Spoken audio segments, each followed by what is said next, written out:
touch upon one thing. Does anybody know the difference between planning and scheduling? We were taught When you that. do scheduling or when you do them. Okay, good. Anybody else? I was gonna say that planning is like what needs to get done, and scheduling is how and when it will get done. Absolutely. Okay. Anybody else? Okay. So Scheduling is more complete, it's more detailed.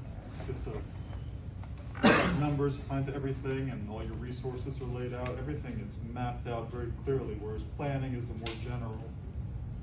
All right. So let me give you a simple example. Let's say that you're gonna go attend a conference in California, and you said along the way I'm gonna make a stop in Dallas, and the plan would be I'm gonna leave Orlando and go to Dallas. I'm gonna spend 2 days there, and then I'm gonna go to California after that. I'm gonna be there for 3 days, and I'm gonna come back. That's my plan, right? The schedule is when do I leave Orlando? Which day do I leave Orlando? Which day do I arrive in Dallas? Which day do I leave Dallas? Which day I head to California? And which day I come back, right? So they are both are interconnected, right? So just remember that, because overseas, if anybody ends up working overseas, they call them planners. In the US, we call them schedulers. But they're both the same pretty much, right? They both have to like work together to put together a comprehensive plan. So anyhow, before I get into specifics, just to let you know a little bit about myself. My name is Hani Bana, and in 2001, my brother said, why don't you come to Orlando to go to Disney and Universal? And I've never been to the US before. So at that particular year, I was playing the World Cup for basketball in Japan, and I ended up flying from Japan to Egypt, and the same day I flew from Egypt to Orlando. And I came here and I brought a bunch of sneakers and shorts and t-shirts, and I said, let me just check out Universal and Disney. So I came here, and then at the end of my stay, I booked my flight on the 13th of September 2001. So that's 2 days after 9/11. 9/11 happened, it shut down all airports, couldn't go back to Egypt. And I called my professors because I was halfway through college there. And he said, if you go back, you will miss the first round of midterms because you can't be back for the next 3 to 4 weeks. So I end up, my brother was like, why don't you apply for college here? I was like, what's a good college here? And he said, try UCF. So I applied for UCF, and I end up, going to UCF. I switched and I ended up playing basketball for UCF. So if anybody cares about Knights, I'm a die-hard Knights fan. And played basketball here, graduated from UCF, and I was a mechanical engineer. When I went to college in Egypt, I switched to civil engineering here, and I graduated with construction management emphasis. And I ended up working here, applied for a job, got a job, worked, and then I started my business, and then I got married, and then I now have kids, and I have been in the US for 20 years now. So I work in planning and scheduling, but I could never plan my life for the life of me. So as much as we like to plan, things don't happen as planned, just like Mr. Shalabi emphasized a couple of times. So before I get into specifics, I think he's done an amazing job talking about scheduling. I'm going to talk about something a little bit different. I'm going to be talking about BIM modeling. How many of you are familiar with BIM modeling? Okay, a few. Okay, good. So hopefully we'll teach you something new today. So before I get into specifics, I'll let you know a little bit about HSE, which is a company I founded about 15 years ago, and I will let you know about what we do, so you can kind of get an idea, and then we'll get into specifics of videos and the top-of-the-line technology that is used in the construction industry. So we work in a lot of different segments. So airports is one of the segments we work on, and Mr. Shalabi is working now in Orlando National Airport, or GOA, one of the largest projects in the Central Florida area, which is Think Terminal C, and it's a huge improvement, huge addition to Orlando Airport. So it's one of the industries we work in, and we do a lot of wastewater treatment plants, maintenance, federal power plants, commercial jobs, transit as well, education, roads and bridges, residential mixed use. So the reason why I'm showing you this is because the idea is that when you're doing scheduling, you can pretty much work in any type of construction industry, right? It doesn't matter. So the sky is the limit, right? So this is one of the things that every construction project will need, regardless what type of work it is. You have to have some kind of a schedule in mind, right? So that's why scheduling is very broad.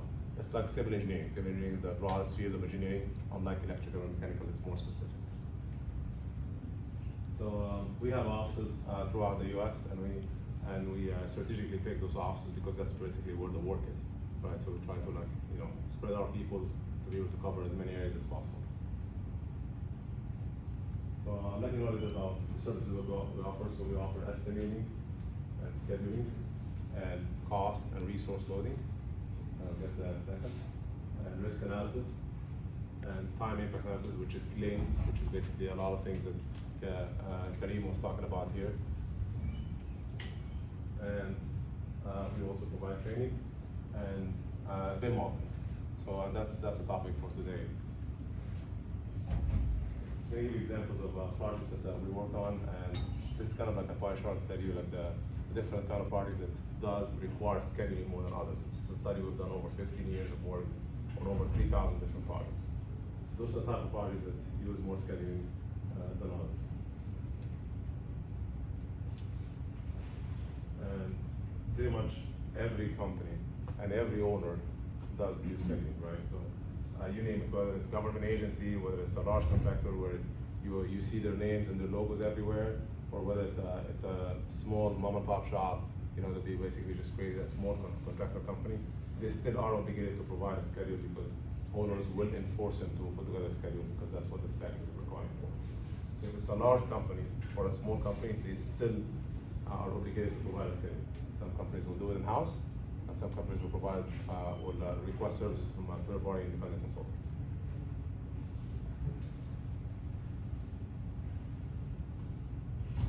So I'll give you some examples. This is one of the first projects I've actually worked on. So when I started HSE, the first call we got was for the Amway Center. So interestingly enough, they were building an NBA arena, and I had to work on that project. So it's pretty exciting for me. So. Has anybody been to Amway Arena? Okay. So the way this arena is set up is that it has 7 different configurations. So it can go from basketball court or a volleyball court to I just attended a conference or concert the other day for Ricky Martin. I don't know if anybody has been there. And it's a completely different stage where basically everybody's on the floor and they can maximize the number of people can attend. So it's pretty interesting. Top of the line when they first started working on it in 2007, 2008, they spent top money on this. Just to give you an example about the schedule, they started the job with $350 million. The job ended up being executed at $480 million because of change orders alone. So that's how much scheduling can make a difference, right? So obviously, you're familiar with what it looks like, but basically all of those seats are movable. As you get closer to the court, you can switch it back and forth to a point where one of the 7 configurations is you can have ice skating in this arena. So it actually, if anybody attended any Disney show or whatnot, sometimes they do Beauty and the Beast there, where underground they have a lot of HVAC equipment, so you can actually convert it from an NBA game to like an ice skating. I-4, along the I-4 corridor, there was at least 20 different contracts. And we've been lucky to be involved over the last 15 years in different contracts with District 5. This is the I-4 this is the I-4 crosstown connector, and what they call them a DTI, downtown interchange. That's where you get to Tampa. And when I-4 switches to I-275. So they built something called Segmental Bridges, and I will let you know a little bit how that is going to be. This is World Trade Center. So. Interestingly enough, I got stuck in the US because of 9/11. So guess which project we ended up working on? This is waiting back the World Trade Center. So that's one of the projects that we worked on, and it was like 15 years later, but it was pretty interesting. We were involved in the foundation. All of our work was to go down underground, but about 15 floors underground. The top of our work was underground by about 5 feet. So all of our work was below ground. You will never ever see it. So interesting enough, there's a lot of geotechnical companies, a lot of companies work on foundations where they will advertise for their workers that our best work will never be seen. It's all underground, right? So it's a heck of an interesting project. Obviously, it took New York years and years to get permits and design and build it. Wastewater treatment plant. This is Jamaica wastewater treatment plant that's in New York, and that's the second largest wastewater treatment plant in the city of New York that supplies water and recycled water and whatnot. This is 1568 Broadway, and this project is one of the most expensive projects in the U.S. For high-rise building, because this is right in the heart of Times Square. And the interesting thing about this project is that if you see the red part right here, this is actually a landmark theater. The first 5 floors of the building, and New York City does not allow you to take down any landmark areas in New York. So basically what we had to do is that the building is existing. It had about 45 floors. So we had to demolish 45 floors without touching the first 5 floors. And then we had to build another 54 floors, double height. So it's gonna be state-of-the-art, top-of-the-line technology, and imagine doing all of this in Times Square, where you get zero access, and you got limited hours, and you got tons of tourists taking pictures everywhere. So that's why it was very schedule-driven, and it was very high-dollar project because of the access and all kind of problems. So we're happy to be working on that project. It's still ongoing. It should be done in about a year and a half from now. 425 Park Avenue, the most expensive price per square foot for an office building in the United States.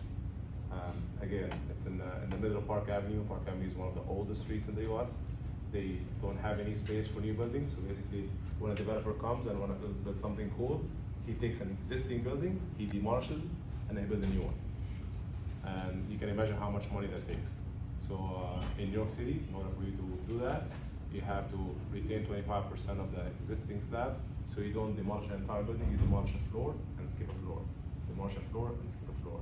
So you can imagine what that does to the structure and the weight of the building. This is in Dallas. This is two identical towers, north and south. This is the first residential project of its kind in the U.S. for the Ritz-Carlton, and that's in North End, New York. 110 Wall Street.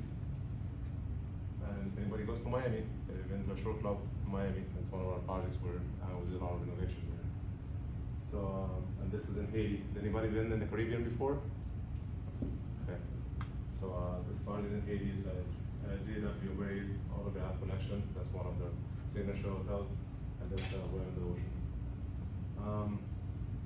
One slide I have about scheduling, and I'm going to switch to the modeling. So Karim did a great job talking about resources and how resources affect the schedule. So one time we were involved in a project, and we came halfway through the job, and we looked at the schedule that had, I would say, probably about 5,000 activities, believe it or not. And schedules, when they get to that point, they become non-efficient and non-productive because nobody's going to sit and look through, except for maybe the schedule.